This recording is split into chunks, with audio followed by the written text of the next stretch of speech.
Hello' welcome to my new blog. আজি আমি এফালে যাবলৈ বুলি ৰেডি হৈছোঁ মানে কি আৰু একেবাৰে আবেলি সময়ত 2-2:30মান বজাতহে ওলাই যাবলৈ লৈছোঁ ঘৰৰ পৰা। একেবাৰে ওচৰতে হয় আমাৰ ঘৰৰ পৰা, এডোখৰ ধুনীয়া নেচাৰেল ভিউ থকা জেগা আছে, তালৈকে যাবলৈ ওলাইছোঁ। ইপাৰে আমি এজন লোকেল মানুহ লগ পাইছোঁ। তেওঁ হাতীৰ যিখিনি উপদ্ৰৱ সেইখিনিৰ কথা কৈ আছে। ইয়াত কিমান হাতীৰ খোজ আছে মই আপোনালোকক অকণমান এটা ভিডিঅ' দিছোঁ, চাওকচোন। আচলতে ছানছেটটো চাব পৰাকৈ আহিছিলোঁ বুলি ক'লেও বেয়া নহ'ব। এইখিনি সময়ত নদীৰ পাৰত ছানছেট চোৱাটো বৰ সৌভাগ্যৰ কথা বুলি ভাবোঁ মই।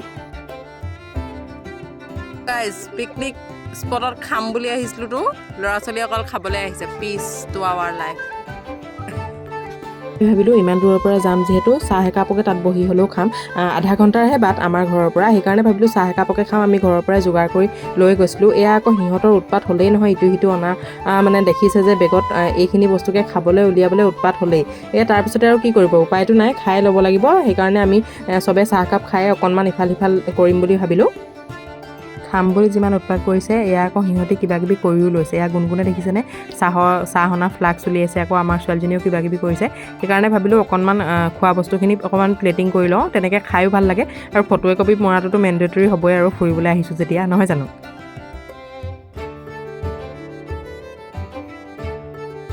আপোনালোকক ক'বলৈ থাকি গৈছে নহয়, আমি ক'লৈ আহিছোঁ। আমি আচলতে আহিছোঁ দিহিংমুখৰ ফালে। হয়তো শিৱসাগৰ ডিষ্ট্ৰিক্টৰ বহুতে গম পাব দিহিংমুখ ক'ত হয়। একদম নদীপৰীয়া এখন ঠাই। ইয়াতে সকলোৱে পিকনিক স্পটো আছে বহুত জেগাত, আৰু এখন ইক' কেম্পো আছে। পিছে আমি ক'তো ৰোৱা নাই, আমি বালিৰ ওপৰতে বা এনেকুৱা ঝাৰুবন যিবিলাক দেখিছে আমাৰ পিছফালে থকা গছবিলাকৰ পিছফালে এখন পাতি লৈ আহিছিলোঁ। তাতে বহি আমাৰ মিনি টি পিকনিকটো মানালোঁ। চাহ খাবলৈ মানে কি হৈছিলে, বাই স্কুলৰ পৰা আহোঁতে কিবাকিবি বস্তু লৈ আহিছিলে, মিঠাই, কেক, এনেকৈ চানা টানা। আৰু মানে আচলতে এনেকুৱা সময়ত চাহ একাপ খাবলৈও মন যায়। সেইকাৰণে মই ঘৰৰ পৰাই লাল চাহেই বনাই আনিছোঁ। মানে যিহেতু এইটো সময়ত আৰু গাখীৰ চাহ খোৱাৰ মনো নাথাকে, আৰু ল'ৰা ছোৱালীবিলাকেও কেতিয়াবা অকণমান খাওঁ বুলিও ভাবিব। মই একদম বিনা চেনিৰ চাহ বনাই আনিছোঁ। আনখিনি কাম যে দেখুৱালোঁ, তাৰ মাজতে আকৌ ঢেৰ হাঁহি ফূৰ্তি কথা, মানে একদম এডিটেড ৰূপতহে আপোনালোকক দিব পৰা যায়, এনেকুৱা দিলোঁ। আৰু তাৰপিছতে আমাৰ চাহখিনি এনেকৈ খাই ল'লোঁ। তাৰপিছতে ইমানেই ধুনীয়া মানে এটা চিনেৰি দেখিছোঁ যে তেওঁলোকে কাঠ বাঁহ এনেকৈ চাপৰিৰ পৰা লৈ আহিছে বাঁহেৰে। এওঁলোকক ফটো মাৰিবলৈ লওঁতে বাহঁতক দেখিছোঁ যে ইমান ধুনীয়া ভিডিঅ' এটাই কৰি ৰাখিলোঁ মই।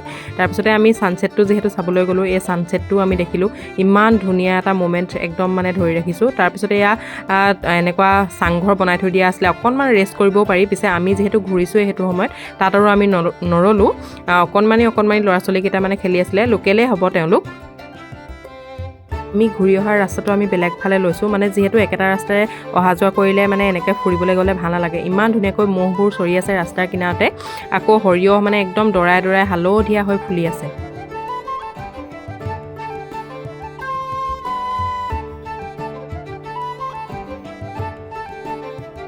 আমি ঘৰমুৱা হ'লোঁ আৰু প্ৰায় সন্ধিয়া সময় হৈছিলে। গুণগুণে আকৌ এনেকুৱা ঝাৰুবন দুডালো লৈ আহিছে।